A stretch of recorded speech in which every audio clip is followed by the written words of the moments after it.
the spiritual self. The spiritual self is the deepest, most authentic part of a person. It is not defined by physical appearance, social rules, or material possessions. So that means it represents the intangible essence.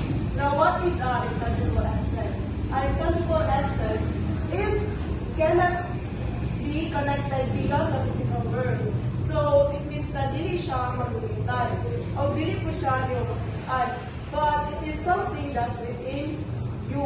Next, it is often described as the eternal self existing before and beyond physical life. So, before pa ka nakanganak, is naa sa imuha ang spiritual essence. And after po yung mamatay, spiritual essence will always be there and present with you. Next is the aspects of spirituality. The meaning is the search for meaning and purpose. It helps individuals understand why things happen, especially during difficult times. It also encourages reflection on life's challenges and promotes a sense of acceptance and growth. For example, asking yourself, why did I go through this hardship? And realizing it helped you to become stronger and more compassionate about life. Next is connection to others, nature, and the divine. Spirituality fosters positive relationships, empathy, and a sense of unity with the world. It encourages values like kindness, gratitude, compassion, and humility. For example, volunteering to help others during a disaster because you feel spiritually connected to humanity. The aspects of spirituality are not seen, but it is felt. It can be also touched, but it is felt. And now, let me call on Mr. Dedico for the next aspect of spirituality. Next is the scaredness and transcendence. So, spirituality involves a sense of something greater than oneself, either that's God, the universe, or a higher purpose. It often includes experiences that feel scared, profound, or transformative. Example, feeling awe while watching a sunrise and sensing a deeper connection to life. So I'm going to talk about spirituality and religiosity. So spirituality, a personal journey of finding meaning, purpose, and connection, not always tied to religion. For example, reflecting on life during a quiet walk or journaling about your values. So think of spirituality as your own personal search for meaning and purpose in life. It is about understanding yourself, what matters to you, and feeling connected to something bigger, like the nature or the universe. You don't have to belong to a religion to be spiritual. For example, taking a walk to think about life or writing a journal about what is important to you is spirituality. Now we will go to religiosity. So, religiosity involves organized beliefs, rituals, and practices in religious tradition.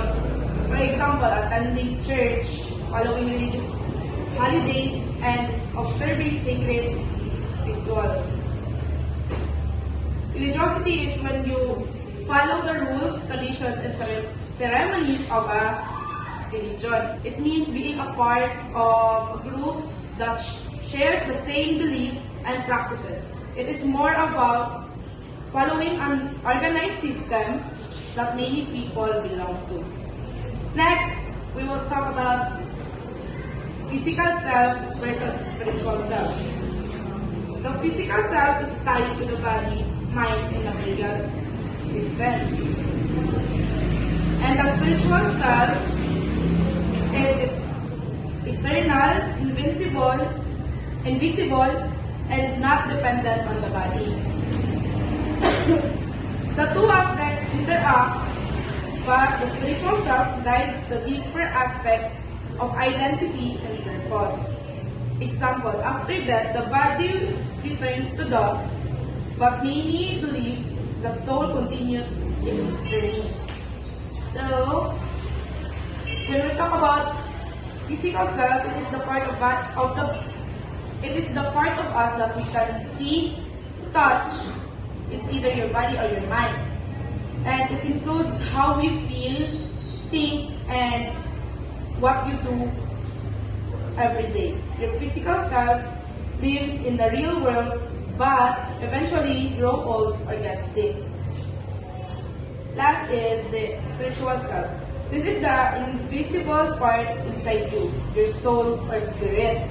Many people believe this part doesn't die, even after the body stops working. It's what gives you a sense of who you really are and what your life's purpose is. The physical self and the spiritual self, they work together. Your body and soul will work together, and your soul helps you guide your choices and who you want to be, while your body lets you live out your experiences. So, we talk about quotes to reflect on. According to Friedrich Nietzsche, he who has a why to live for can bear any how. The meaning of this quote of Friedrich Nietzsche is, if you understand your purpose, you can endure any challenges. So, second quote is from Viktor Frankl. Man's deepest desire is to find meaning in life. Meaning, even in suffering, people can survive and thrive if they find meaning. So, according to the two quotes of these very brilliant people, the purpose of life is very significant in our essence of ourselves. It talks about why do we ginahimo nato isa ka bagay. That is the purpose. Next is strengthening spirituality. In the home, parents model spiritual values through love, forgiveness, and nurturing relationships. Children learn spirituality through positive family interactions. So, makakuha ko dahil tawag ka na spirituality or ma-strengthen to spirituality in the home. For example, a child learns compassion by watching their parents help a neighbor in need. Next is strengthening spirituality in school. So in school, the school promotes spirituality through values education, retreats, and reflective activities. Students develop empathy, self-awareness, and a sense of purpose. For example, a student gains insight during a retreat and decides to pursue a meaningful career. Isa po ka-aspect po para ma-strengthen ato ang spirituality is in the school. For example, diri sa MDKC, kanang daghan kayo kanang naatay subjects na mga spirituality to strengthen our relationship with God and to our people. Strengthening spirituality. In communities, religious groups, media, and social organizations foster spiritual growth. Shared experiences like prayer meetings or service projects build spiritual connection. An example of this is prisoners join Bible study and experience personal transformation. Next is importance of spirituality. Leads to balance, peaceful, and focused life. Enhances mental health, emotional resilience, and self-awareness. Encourage forgiveness, gratitude, and appreciation for life. An example of this is a spiritual person forgives easily, avoids negativity, and finds joy in simple things. So next is challenge versus reinforce. Values and attributes might be challenged or reinforced by the text. Example, a women's magazine article that focuses on the issue of parents who quit full-time, work in favor of less hours so they can spend more time with their families, might reinforce the value of family, challenge the value of money, present an approving attitude towards parents who prioritize their family over work. Example, an environmental activism website that focuses on the issue of government clearing a national forest to make way for a new resort might reinforce the value of environmental design, challenge the value of progress or tourism, present a critical attitude towards the government for destroying the nature. Now you know, and it's time for you to show what you have learned by answering the following modified true or false